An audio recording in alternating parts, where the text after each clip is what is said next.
వీళ్ళిద్దరిలో ఎవరి పాలన బాగుంది అని ప్రజలు అనుకుంటున్నారు? చంద్రబాబు పాలన బాగుంది, జగన్ పాలన బాగుంది. ఈ రెండిట్లో ఒకే ఒక్క పదాన్ని మీరు కింద కామెంట్ చేయండి. జనాలకి తెలియాలి. నేను ఛానల్ లైక్ చేయట్లా, సబ్స్క్రైబ్ చేయమని కూడా అడగట్లా. కేవలం కామెంట్ అడుగుతున్నా. ఒక్క కామెంటే కదా అనుకోకండి, మాకు కొండంత బలాన్ని ఇస్తుంది ఆ కామెంట్. సో ఇది ఒక పెద్ద సర్వే కాబట్టి చంద్రబాబు బాగా పాలిస్తున్నారు, జగన్ బాగా పాలించారు. ఈ రెండిట్లో ఒకటి మిస్ అవ్వకుండా కంపల్సరీగా కామెంట్ చేసి ఆ తర్వాత మీరు వీడియో చూడడాన్ని కంటిన్యూ చేయండి.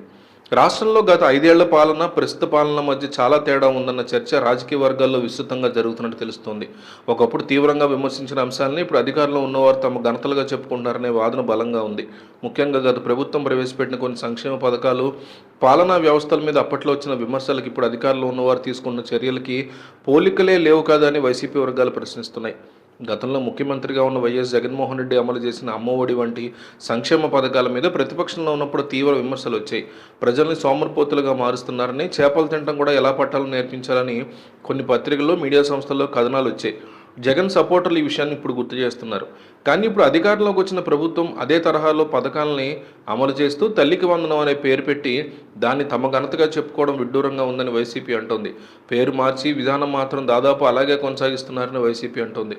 అదేవిధంగా అప్పుల విషయంలో కూడా గణాంకాలు గందరగోళానికి గురి చేస్తున్నాయని విపక్షం ఆరోపిస్తోంది.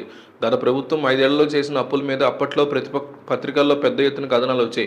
కానీ ఇప్పుడు అధికారంలోకి వచ్చినటువంటి కొత్త ప్రభుత్వం మొదటి సంవత్సరంలోనే గత ప్రభుత్వం 5 ఏళ్లలో చేసిన అప్పుల్లో సగానికి పైగా అప్పులు చేసిందని కొన్ని గణాంకాలు చెబుతున్నా ఆ పత్రికల్లో మాత్రం ఆ వార్తలు ఎక్కడో మూలన కూడా కనిపించట్లేదని జగన్ మద్దతుదారులు ఆరోపిస్తున్నారు.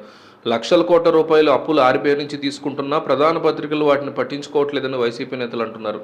గతంలో 1,00,000 కోట్ల అప్పు కోసం వెళ్ళిన ఫ్రంట్ పేజీలో వార్తలు రాసిన పత్రికలు ఇప్పుడు అంతకంటే ఎక్కువ మొత్తాలు చేస్తున్న జనానికి ఆ విషయాలు చేరకుండా జాచిపెడుతున్నాయని విమర్శలు వస్తున్నాయి.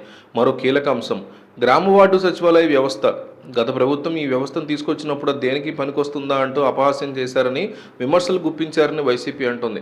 కానీ ఇప్పుడు అధికారంలోకి వచ్చినటువంటి ప్రభుత్వం అదే సచివాలయాలని విజన్ యూనిట్లుగా, స్వర్ణాంధ్ర కేంద్రాలుగా మారుద్దామా అని సమీక్షలు చేసుకున్నట్టు తెలుస్తోంది. అంటే గతంలో విమర్శించినటువంటి వ్యవస్థను ఇప్పుడు తామే కొనసాగిస్తూ దానికి కొత్త మెరుగులు దిద్దే ప్రయత్నం చేస్తున్నారనే మాట వినిపిస్తోంది. ఈ పరిణామాలు చూస్తుంటే గత ప్రభుత్వం తీసుకున్నటువంటి ఒక్క నిర్ణయాన్నైనా తప్పు నిరూపించే పరిస్థితిలో ప్రస్తుత ప్రభుత్వం ఉందా అన్న సందేహాలు వస్తున్నాయని వైసీపీ నేతలు అంటున్నారు. ఇళ్ల స్థలాల పంపిణీ విషయంలో గతంలో సెంటు స్థలంలో ఏం చేస్తారు, సమాధులు కట్టుకుంటారా అని ఎద్దేవా చేసిన వైసీపీ శ్రేణుల మీద గుర్తు చేస్తున్నారు. కానీ ఇప్పుడు అదే స్థలాల్లో నిర్మించిన ఇళ్లు గృహప్రవేశాలకి ముఖ్యమంత్రి సహా మంత్రులు హాజరై ఇది తమ ఘనతగా చెప్పుకుంటున్నారని విపక్షం ఆరోపిస్తోంది. గతంలో తీసుకున్న నిర్ణయాలని ఇప్పుడు తనువుగా చెప్పుకునే పరిస్థితి ఎందుకు వచ్చిందనేటువంటి ప్రశ్న ఇప్పుడు సామాన్యులతో పాటు వైసీపీ వైపు నుంచి కూడా వస్తుంది. కాలమే సమాధానం చెప్తుందనడానికి, జగన్ పాలన గురించి తిరుగులేని సమాధానాన్ని కాలమే చెప్పింది అనడానికి వైసీపీ ఎమోషనల్గా చెప్తున్నటువంటి, వైసీపీ సపోర్టర్లు ఎమోషనల్గా చెప్తున్నటువంటి మాట ఇది.